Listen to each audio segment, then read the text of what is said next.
Welcome back, November 8, 2025. Let us go straight to the headlines. Dangote refinery slashes ex-depot petrol price to 828 naira per litre. President Tinubu approves privatization of Port Harcourt airports.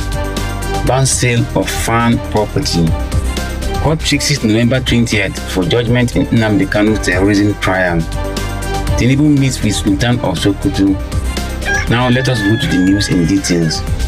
Dangote refinery slashes ex-depot price to 828 naira per litre. The Dangote Petroleum Refinery has cut petrol prices from 877 naira to 828 naira per litre. That's a 49 naira drop. The refinery says it's now producing over 45 million litres of petrol and 25 million litres of diesel daily, more than Nigeria's total demand. Dangote also plans to boost output to 1.4 million barrels per day, surpassing the world's largest refinery in India. Meanwhile, Oando PLC has paused petrol imports, saying local production from Dangote is strengthening Nigeria's energy security and self-sufficiency. Good news.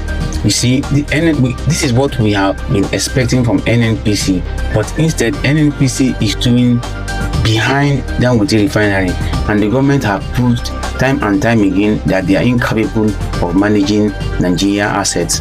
And let me just tell you, is Dangote not in Nigeria? They can manage it, but the corruption in that sector, they are just using government agencies to enrich themselves and their families. If not, the Dangote refinery will not have succeeded. It's a Nigerian, just one person, and NNPC that has produced experts over the decades cannot make their own refineries work. All this is politics anyway, but kudos to Dangote refinery. Now NNPC, go and reduce your own. Your oga don't reduce your own. Let us go to the next one. President Tinubu approves privatization of Port Harcourt Airport, bans sale of farm property. President Bola Tinubu has approved the privatization of Port Harcourt International Airport operations, a move aimed at boosting efficiency and attracting investors. At the same time, the president bans the sale or transfer of farm properties nationwide to protect critical airport infrastructure and housing for key staff like firefighters and air traffic controllers. Aviation Minister Festus Keyamo says over 6 firms have already shown interest, assuring that no jobs will be lost. They are selling it again. It has always been the case. Every administration will find one way or the other to compensate their sponsors or the new political big-wigs, the new billionaire that will emerge. I hope this also helps, because certainly we have seen the Dangote refinery is not the sale of national asset. We have not really seen any result from the sale of national asset too, except the one that people start from scratch, like this what do you call it, Glow. Adenuga started Glow from scratch and it has been progressing, and Dangote refineries now, most of the things that were sold by the federal government did not really work out well. You remember MTEL, Nigeria's own mobile network? Where is it now? Nobody even knows. And then look at AEDC again. We are still groping in the dark as to what to do. As I'm even filming this now, doing it with my own light. Over a week now, we don't have light in my area. They continue to say transformer this will pay a lot of money.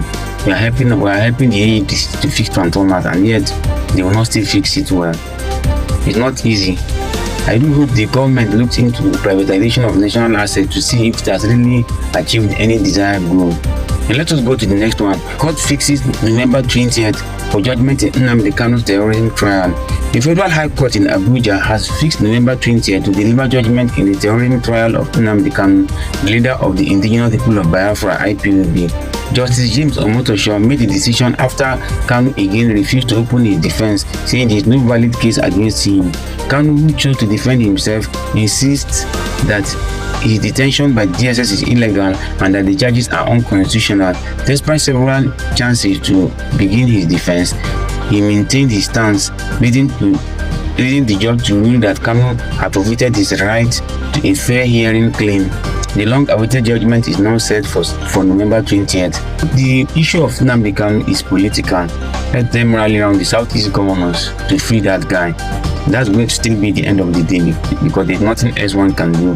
The court will always continue to say this and that till the issue will be resolved amicably on the negotiation table. Let us move to the next one. Tinubu meets with Sultan of Sokoto.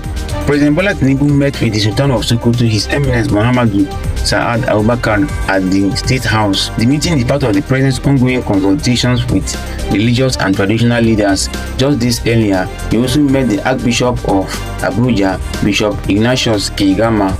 These talks aim to strengthen unity and collaboration across Nigeria's diverse communities.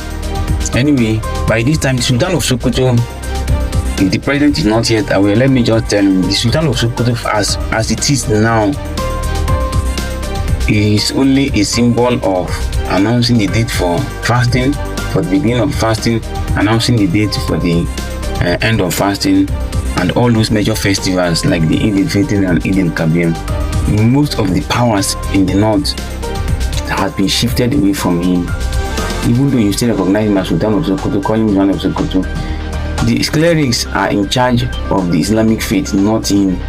He cannot even truly, they even insult him anyhow. Then when it comes to the traditional institutions, the immediate Allah is in charge of the, what do you call them, the Fulani group, the Fulani headsmen. Clearly, Badiju is more powerful among the Fulani folks than the Sultan of Sokoto. And clearly the clerics are more powerful than the Sultan of Sokoto in the case of Islamic cycle in the north. Now, I expected that as of now like this, that man that reported Nigeria to the international community should have been invited to Aso Rock. I've also been expecting that all the northern governors, especially those flashpoint states, should have also been invited to Aso Rock. Let them sit down and discuss this issue. Let these people that are aggrieved come out and tell us why, how, even if we have not been taking note of their problems. Now that the international community is coming in, we are supposed to have invited them, but I'm not seeing anything along that line. We continue to deny that it's a lie, it's a lie. Call them now. Are they not Nigerians? Have they refused to come? I don't understand. So I do hope the whole of these things comes to amicable resolution, because if shit hit the fan, wahala go dey. I'm just telling you this. At the end of the day, things will become disorganized in the country. We don't want war, we want peace. Follow for more. November 8, 2025.